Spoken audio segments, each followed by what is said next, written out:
All right, welcome everyone to the third episode of the PBN Podcast. We're very excited to bring you to this episode. This episode is going to be about Speaker Hersey and the recent speakership election. As obviously we've seen, it's been 1 week since Election Day, and it's been 5 days since the elected officials took office. So and it's been a couple days since the speakership election, where Mr. Hersey won by over 10 percentage points over his main competitor, Mr. Flynn someone. So lately, over the few days, obviously, we've seen a lot of attention given to Mr. Hersey, probably more attention given to him and his decisions than other speakers in the past few months. And so we brought him on to the podcast today for him to respond to some of these criticisms. So please welcome the Republican Speaker of the House, Mr. James Hersey. Thank you. It's wonderful to be here. I'm honestly very happy to be here. Thank you. Yeah, we welcome you here too. So obviously, again, we've seen you received a lot of attention and some criticism too for your choices. But first, before we get into that, I'd like to talk about the Speaker election first. We saw that you were your main competitor is Mr. Flynn. So, do you have any thoughts about the Speaker election? Do you have any thoughts when you were elected, or just about the election in general? Well, it was a long 24 hours. Anything was possible until the end, but when the final results came and it was declared that I had won, I felt a sense of shock and just euphoria. I've been fighting for so long, and to have that finally manifest into something good, there's not a feeling like it. Yeah, it was definitely a very interesting election, and we also saw Mr. Morales elected majority leader, I believe, but he's the first Pirate Party majority leader. Were you watching the majority leader race? And of course, he was competing against Mr. Hull, Democrat. So were you watching the race, and what are your thoughts on that race? Well, I will tell you now, I was keeping a very good watch over that race. And I am impressed by the Pirate Party and its ability to promote itself. I mean, we've seen, recently, like a few months ago, I'd say, we saw the rise of the first real, third party in a while, that being the Constitution Party, and we saw just how badly that failed. How it was such a catastrophic failure on all fronts. And I think that really stole the trust from a lot of people. The Pirates have come in and they've given it back. They've given people and told them that you can trust third parties. And I think that's great. I think they've done well on that front. Yeah, it definitely was interesting. But when you announced we're going to get into the your response to some of the criticism. One of the first pieces of criticism you received was when you announced your bid for Speaker. People noticed that you were the Lieutenant Governor of Frontier at the time, and obviously you can't be the Speaker and Lieutenant Governor at the same time. And of course, sure. Of course, Mr. Flynn, he was the Chief of Staff, so he resigned. And I know this is the election's already been a few days, but a few days in the past. But what would you like to say to people who kind of gave you that criticism for you being Lieutenant Governor running for Speaker? And I want to ask you, did you consider the fact that you were Lieutenant Governor while you put in your bid for Speaker?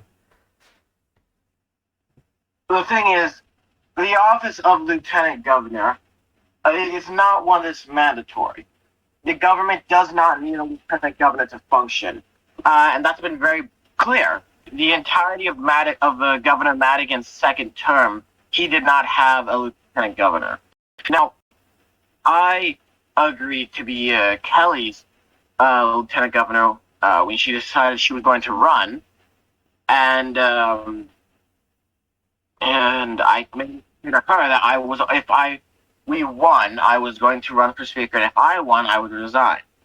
And she understood that, and she was more than fine with that.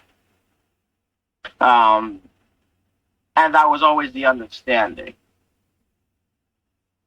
All right, so I mean, but that's very interesting. But do you have any response to the criticism that you received regarding that lieutenant governor issue? I think it worked out fine, honestly. We have someone in that office now who I would much rather have in there than myself, who I feel can put the necessary time, effort, and dedication in. Mr. Battle is more than qualified. And I would have liked to have seen him on the ticket rather than me. But that's how it turned out. And so I'm happy to see him take the office. And I think it all worked out for the best. It's very interesting, and obviously now that you are elected speaker, you received a lot of attention and a fair amount of criticism for your choices as speaker. One of the biggest ones was your House presiding officer appointment. So I want to ask you, you appointed 12 HPOs. So I want to ask you, why did you appoint 12 HPOs, and how did you pick the people that you appointed? Well, to begin with, I need to check. Let me check.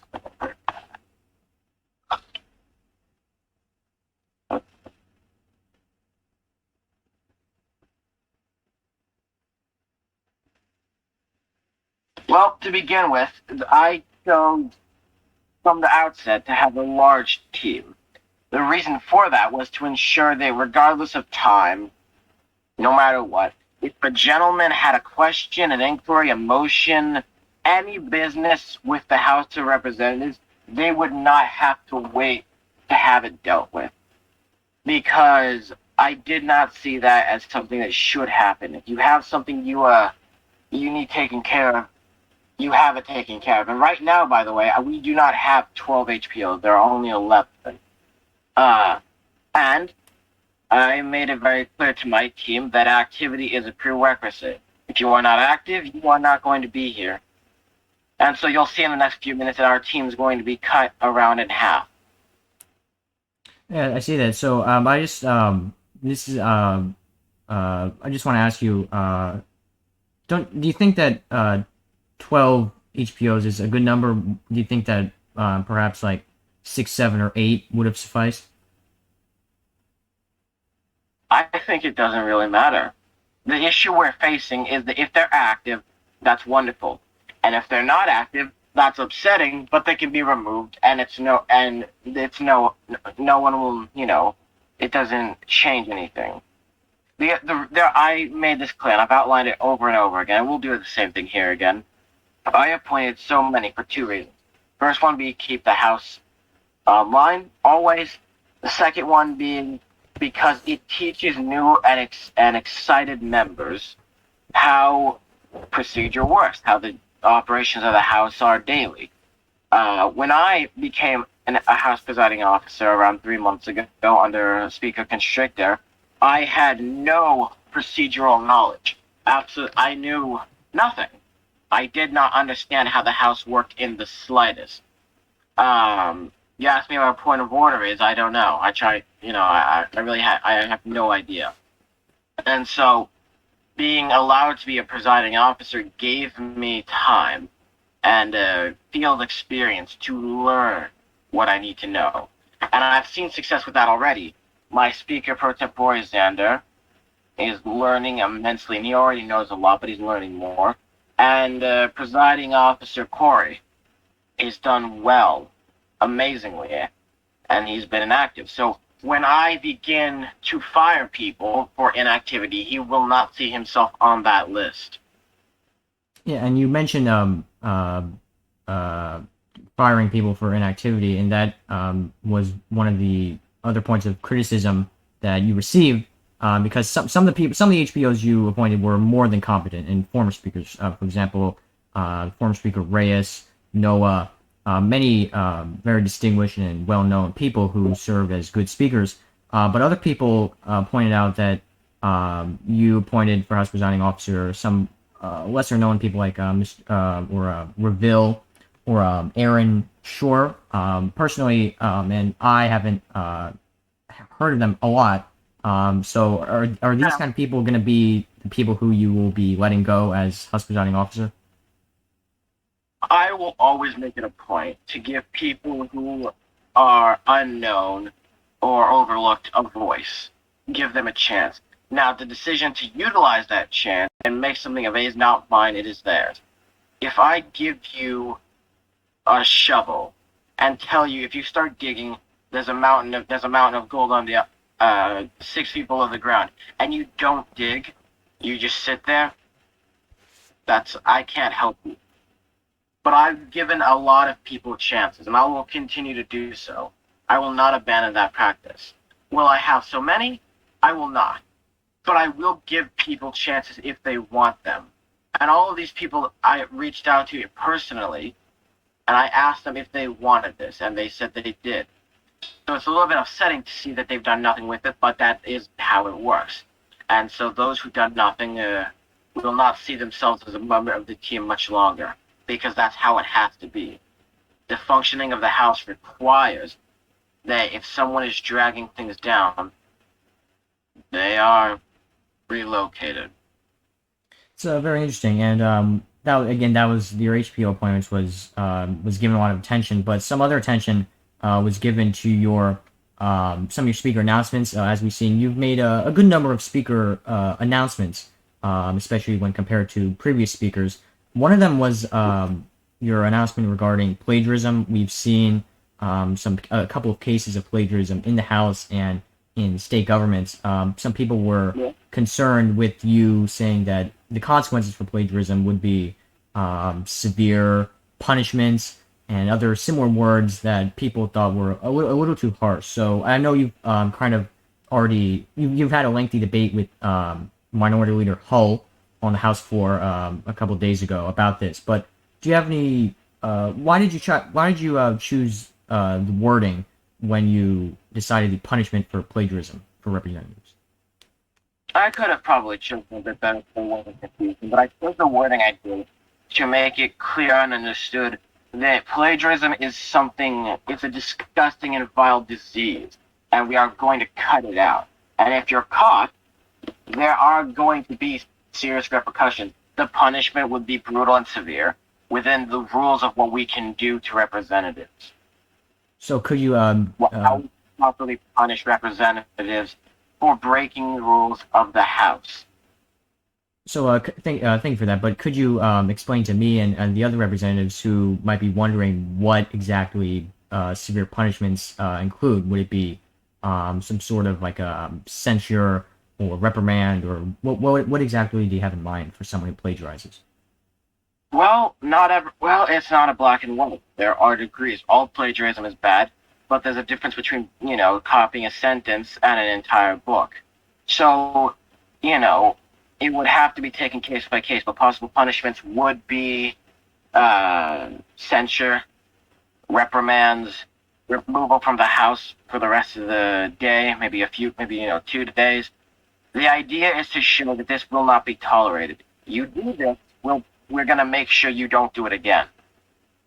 It's very interesting, and we've also seen one of the other main points of criticism you've received is transparency, and that was one of the points that you and Mr. Hull were debating over a couple of days ago about transparency and about the room where you and other House presiding officers and House officials, it was private, and then it was made public, and now it's private again. So do you have any response to people saying that, because again, Mr. Hull was saying that you were kind of not transparent in some reactions, so could you tell us why you will, what your response to that criticism?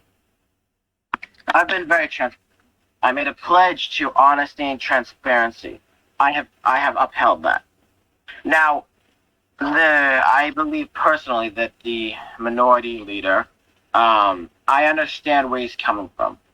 But my team, and this was pointed out by Mr. Reyes, my team needs an area where they feel safe to talk to me and to address concerns without the public light shining down on them.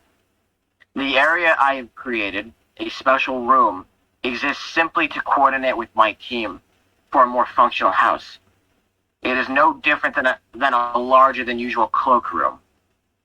So I do not see the need to make it open to the rest of the public when its only function is to coordinate strategy. And my team, especially some of whom are newer in regards to procedure, need a safe place where they can ask me questions without fearing public backlash. Yeah, it's thank you for that. And so now that so kind of like now that we're kind of wrapping up this episode, you've obviously expressed your desire for an active house, for transparency, and for trust. And so for the last question of this interview, what would you want to say to representatives and the American public about why you'll be a good speaker and why people should trust you as speaker? Because regardless of situation or circumstance, I will always do my absolute best. I will always put 110% into this job, as I have. I will always do what I think is in the best interest. And I am always happy to understand the opinions and beliefs of those around me. I act as leader of the House to ensure that the voices of all 600 plus representatives are heard, acknowledged, and that their legislation can get passed, or at least given a vote.